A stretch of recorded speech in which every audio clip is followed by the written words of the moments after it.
हरे कृष्णा। नियाज को बहुत बहुत मुबारक हो।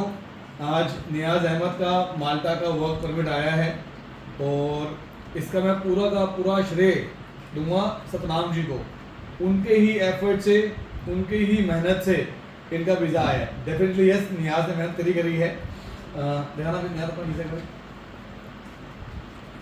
ये नियाज का वीज़ा है, तुम देख सकते हो माल्टा का वीज़ा। अच्छा, आजकल माल्टा का वीज़ा ध्यान से देखोगे, जिन जिन लोगों के भी लगे हैं तो आपको देखेंगे कि आपके वीज़ा पे यहाँ पे जो स्टैंप है वो सेंट्रल वीज़ा यूनिट की है। तो जो पासपोर्ट या वीज़ा जो आ रहे हैं वो डायरेक्टली CVU से आ रहे हैं, कोरियर के थ्रू आपके पास।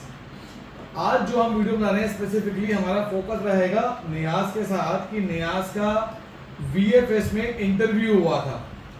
तो मैं चाहता हूँ कि नियाज हमको डिटेल में बताओ कि एग्जैक्टली आपने क्या प्रिपरेशन करी, वो प्रिपरेशन में आपको हमसे क्या हेल्प, क्या सपोर्ट मिली और कैसे आपने उसकी अपनी अपनी तैयारी करी, और वहाँ पर आपसे एग्जैक्टली क्या क्या क्वेश्चंस पूछा। आप गए तो क्या क्या लेकर गए, क्या डॉक्यूमेंट्स लेकर गए, वहाँ जाकर क्या हुआ और वहाँ पर इंटरव्यू कैसे हुआ और इंटरव्यू में क्या क्वेश्चन पूछे, आपने क्या आंसर दिया। ऐसे बताओ कि बाकी जो लोग सुन रहे हैं उनको समझ में आए एग्जैक्टली उस एंगल से। सो हम आज का पूरा वीडियो डेडिकेट करते हैं नियाज के साथ, समझने के लिए कि नियाज एक अच्छे स्पीकर हैं, वो अच्छे तरीके से हमको समझाएंगे। Niyaz please. Thank you Shukla sir और हमारे सर सतनाम जी। सतनाम सर बहुत बहुत शुक्रिया है कि सर ने काफ़ी हेल्प की है, मदद की है और जहाँ भी प्रॉब्लम हुआ है वहाँ मुझे इन्फॉर्मेशन किए हैं और उस पर मैं उस गाइड में मैं चला हूँ, तो इसका परिणाम आज देख रहे हैं आप लोग। और जैसे सर ने शुक्ला सर ने बताया है कि वहाँ जो DFC ऑफिस में जो CBU द्वारा जो इंटरव्यू होता है किस प्रोसेस है, क्या है, तो मैं नियाज अहमद आपको ये बताऊंगा आज। तो मैं स्टार्टिंग से आपको बता रहा हूँ कि जब हम BFS ऑफिस जैसे एंट्री करते हैं तो सबसे पहले क्या कि आपको ID पूछेगा, ID कार्ड, कोई भी pan card, voter ID card या आधार कार्ड कुछ भी है तो वो आपको ले जाना मैंडेटरी है, क्योंकि उसके बिना आप नहीं ले जाइएगा तो फिर आपको एंट्री देगा वो। साथ में क्या कि वैसे भी आप चाहे तो अपना जो वर्क परमिट मिलता है वो साथ में ज़रूर ले जाइए।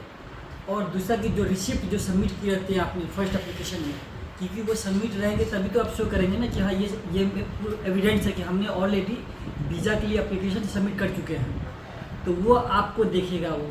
तो जानने के बाद अब जैसे मान लीजिए अपना ID दिखाइएगा, जो अपार्टमेंट लिए होंगे उस अपार्टमेंट जो मिल आया होगा, उस अपार्टमेंट में इंटरव्यू का जो मिल आया होगा तो उस अपार्टमेंट ले जाकर वो दिखाइएगा ऑफिसर को, वो एंट्री कर लेगा ID देकर, जो भी चेकअप होगा। उसके बाद जाने के बाद एक और एम्बेसी में ऑफिसर मिलते हैं जहाँ पर इंटरव्यू होता है।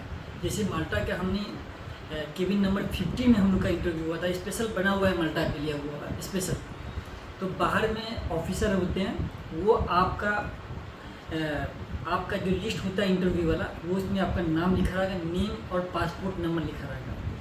वहाँ आप जैसे अपना नाम बताते हैं, नाम तो खैर एक्चुअली पूछते नहीं, वो बेसिकली सबसे ज़्यादा पहले पूछते हैं पासपोर्ट नंबर। पासपोर्ट नंबर से ही आइडेंटिटी मालूम होता है आपके बारे में, तो वो पासपोर्ट नंबर वेरीफाई करेंगे और बाद में उसके बाद नाम पूछेंगे आपसे, वो टिक मार्क कर देंगे, फिर आपको बैठा देंगे फर्स्ट स्टेज पे बैठा देते हैं कि आप वेट कर लीजिए। तो तकरीबन जितना भी इंटरव्यू होने वाला होता है, जो टाइमिंग होती है वो आपको उस टाइमिंग पे शेड्यूल के अकॉर्डिंग वो आपको बैठा देंगे। अब आता है यहाँ से मेन प्रोसेस आता है, बहुत इंपॉर्टेंट, यहाँ से ध्यान से सुनिएगा। यहाँ से मेन है, क्योंकि ये तो आप इंटरव्यू वाला बात हो गया, इंटरव्यू कर दिया, बैठा दिया आपको ऑफिसर ने। अब यहाँ से कनेक्ट होता है कि जो डायरेक्ट इंटरव्यू CBU से होता है, जो माल्टा से होता है, वो इम्पोर्टेंट है। तो आज मैं वो बता रहा हूँ आपको। तो जब CBU से आता है, जैसे कई लोग बोलें कि नहीं फेस टू फेस होता है इंटरव्यू, ऐसे मोबाइल से होता है, ये सब गलत है। मैंने जो फेस किया हूँ वो मैं आपको बता रहा हूँ पूरी लाइफ।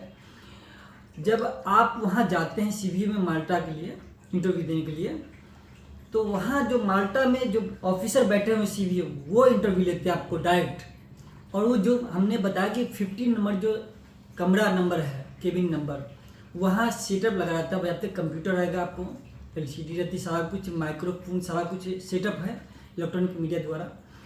और वहाँ जो एम्बेसी में जो ऑफिसर है वो आपको गाइडेंस करके कनेक्ट कर देंगे।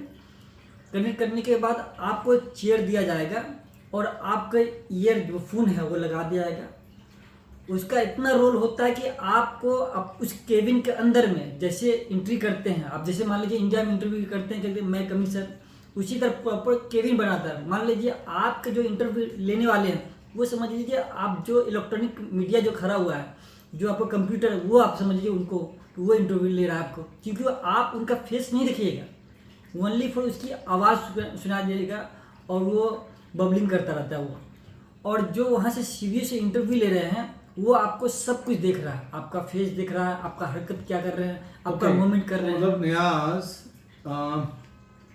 जो इंटरव्यू चल रहा है हमारा जब कमरे में, तो जो सीवी से हमारा इंटरव्यू ले रहे हैं उनका कैमरा ऑफ है, उनके सिर्फ आवाज आ रही है, राइट सर। पर हमारा पूरा वीडियो और हमारा ऑडियो, हमारे आवाज और हमारा वीडियो पूरा वहां जा रहा है। जी जी, ओके ठीक है।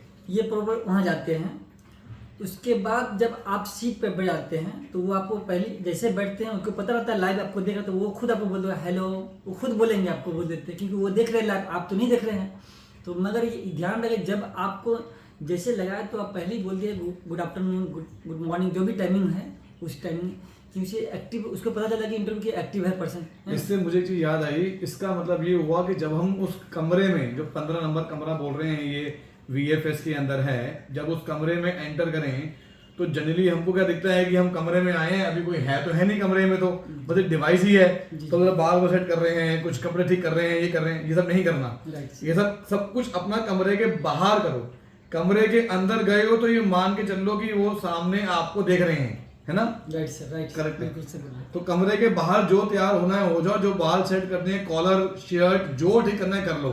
अंदर आपको वो पहले टाइम से ही आपको देख रहे हैं वो लोग। राइट सर, राइट, ठीक है, ओके। पूरे वो मूवमेंट कमरे का करते हैं, वो पूरे देखते हैं, जजमेंट करते हैं आपको कि क्या किस तरह आपका बात कर रहे हैं, क्या ड्रेसिंग है, क्या आपका क्या नज़र आपके यहाँ कहाँ दौड़ा रहे हैं। कई होते हैं ना नर्वस हो जाते हैं, नज़र इधर उधर करते रहते हैं, तो ये कभी नहीं करना। जिस तरह फेस टू फेस इंटरव्यू देते हैं सेम समझिए सिस्टम को देखिए कि वो इंटरव्यू ले रहा है मुझसे।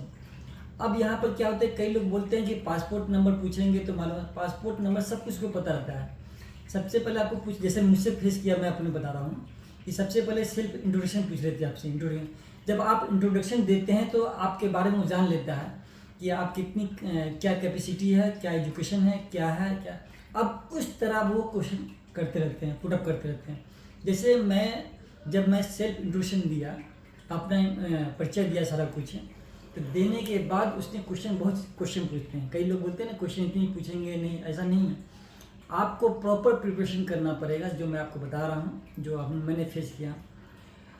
फर्स्ट ऑफ ऑल जैसे आपका इंट्रोडक्शन है, इंट्रोडक्शन में आप देंगे एजुकेशन के बारे में, अपने बारे में जो आप जानते हैं, और आपने कहाँ जॉब किए हैं, कितना एक्सपीरियंस है, क्या हॉबीज़ हैं, ये आपका सेल्फ इंट्रोडक्शन पार्ट हो गया। तो ये आपने जो अपना सेल्फ इंट्रो दिया, ये आपने कितना लंबा दिया अपना सेल्फ इंट्रो? लगभग सर मैंने जो सेल्फ इंट्रोडक्शन दिया वो तकरीबन 5 मिनट का था वो। अच्छा। जी 5 मिनट का था सेल्फ इंट्रोडक्शन।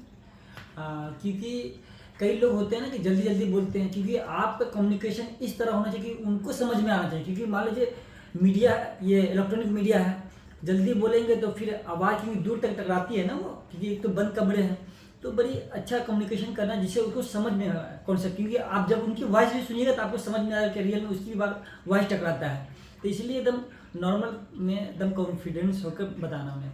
अब इंट्रोडक्शन के बाद, जैसे ये अभी इतना कॉन्फिडेंटली आपको समझा रहे हैं। जी जी जी जी अब इंटरव्यू के बाद, जब इंट्रोडक्शन के बाद अब आपसे पूछ लेता है, ये ना कि आप, जैसे हमें शुक्ला सर ने मुझे भेजे थे बहुत से, इससे काफ़ी हेल्प मुझे मिला है। जैसे सर के पास हैं तो आप सर से भी कलेक्ट कर सकते हैं, इंटरव्यू की तैयारी करवाते हैं सर। तो उसमें क्या कि जो हमने आपको इंटरव्यू के क्वेश्चन भेजे थे पूरे के पूरे। जी सर, जी सर। तो उसमें क्या कि स्टेप बाय स्टेप नहीं पूछते हैं, आप कहीं से भी पूछ सकते हैं। जब मान ली कभी आपसे पूछ लेते हैं कि आपकी फैमिली के बारे में बताओ, जब आप फैमिली के बारे में बताते हैं तो फिर पूछते हैं कि आप प्रेजेंट में जो जॉब कर रहे हैं इनके बारे में बताइए, और क्या एड्रेस है। ये पूछने के बाद फिर अकोमोडेशन के बारे में पूछते हैं। अकोमोडेशन के जो आपके अकोमोडेशन के साथ साथ जो लैंड ऑनर हैं उनके बारे में भी पूछे, उनका भी नाम पूछ लेता है।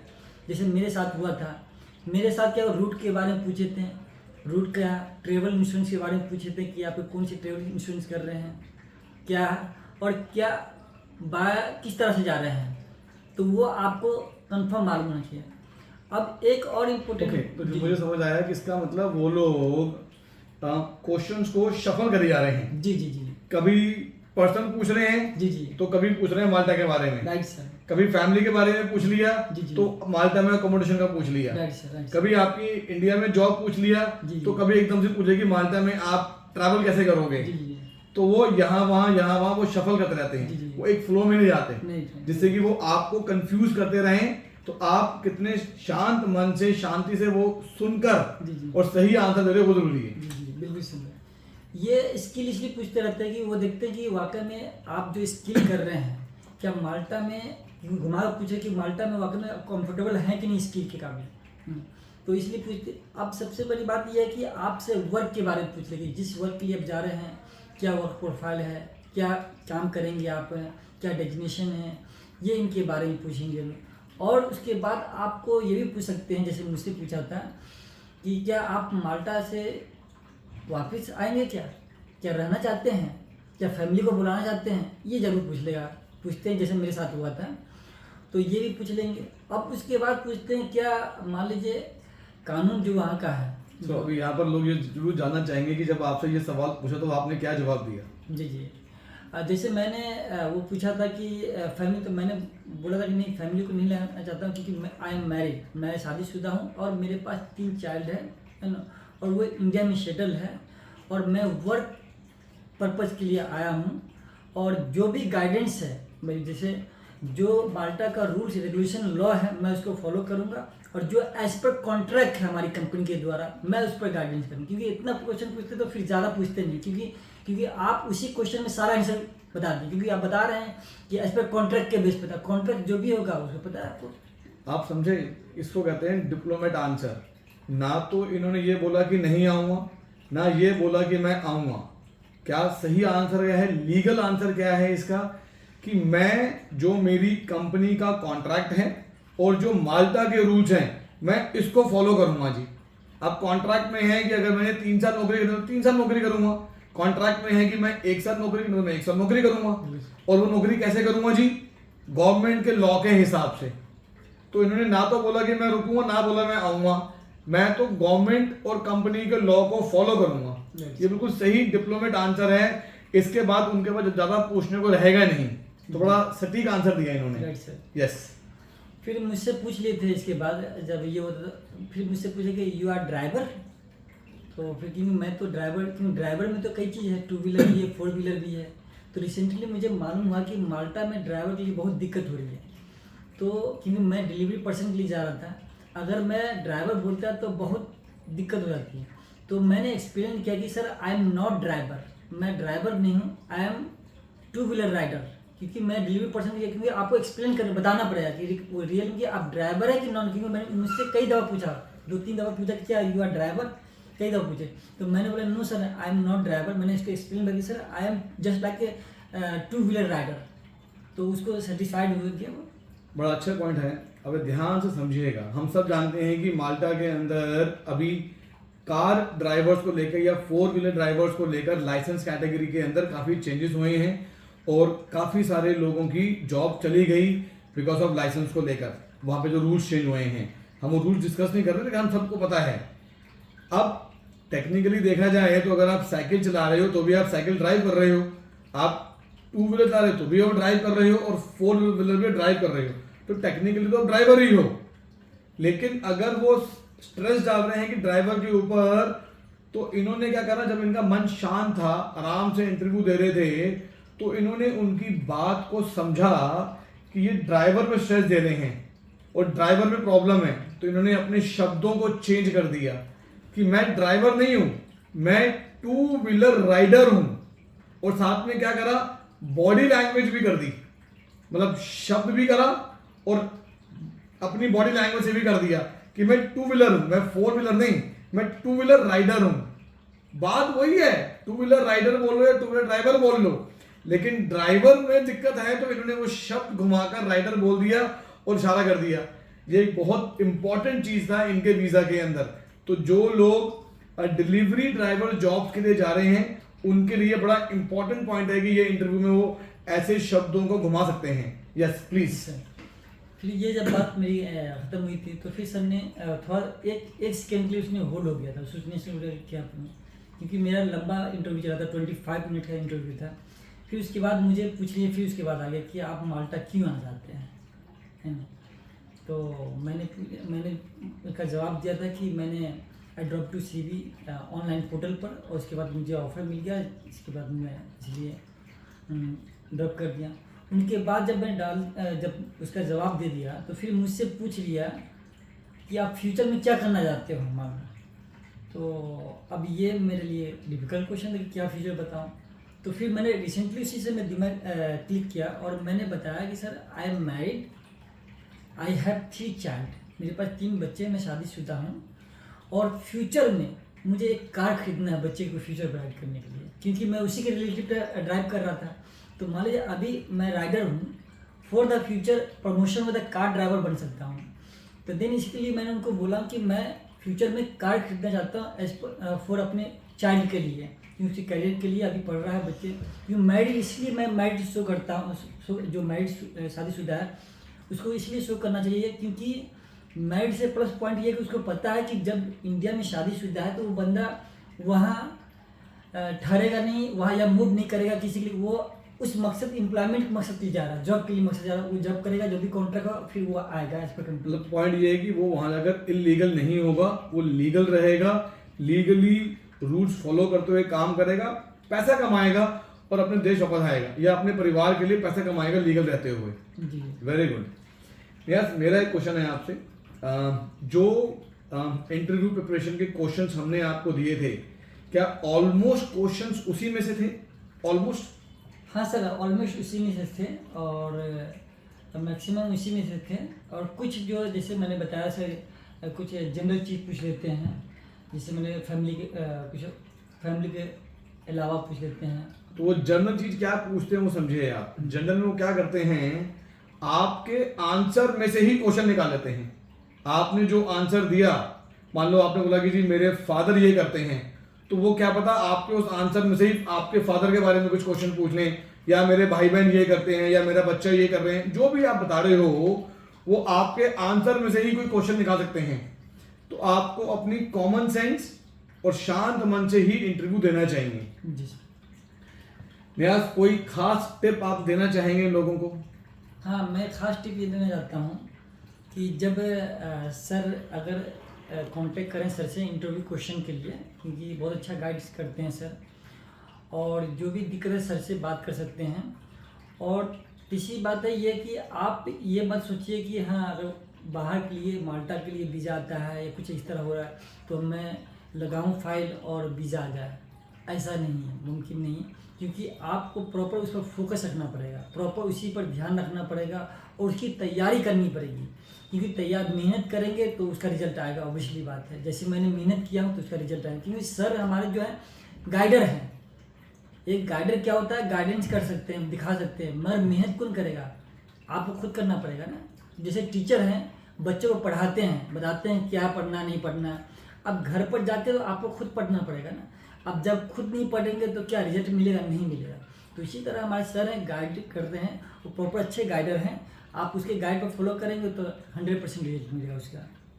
थैंक यू नियाज। वैसे मैंने ये बात नियाज को बोलने को नहीं कही थी, तो आपने ज़्यादा तारीफ कर दी है, बट हाँ यस, हमारी कंपनी आपको कोई भी इंटरव्यू प्रिपरेशन है माल्टा से रिलेटेड, चाहे वो स्टूडेंट के लिए हो या वो वर्क के लिए हो या कोई भी चीज़ माल्टा में आप चाहते हैं, सो हमारा खुद का ऑफिस माल्टा में है, खुद का ऑफिस इंडिया में है। We can give you hand to hand, end to end services for माल्टा।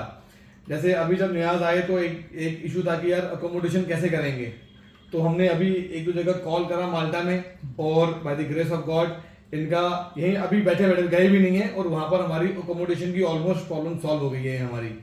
सो कुछ भी माल्टा में होगा तो we can help you, guide you and assist you on that. मेरी रिक्वेस्ट है कि जिन्होंने यह पूरा वीडियो देखा है तो वो एक बार नीचे जरूर नियाज के लिए लिखें congratulation and all the best, and thank you Niaz one more time. Thank you sir, Satnam sir, thank you. Hare Krishna.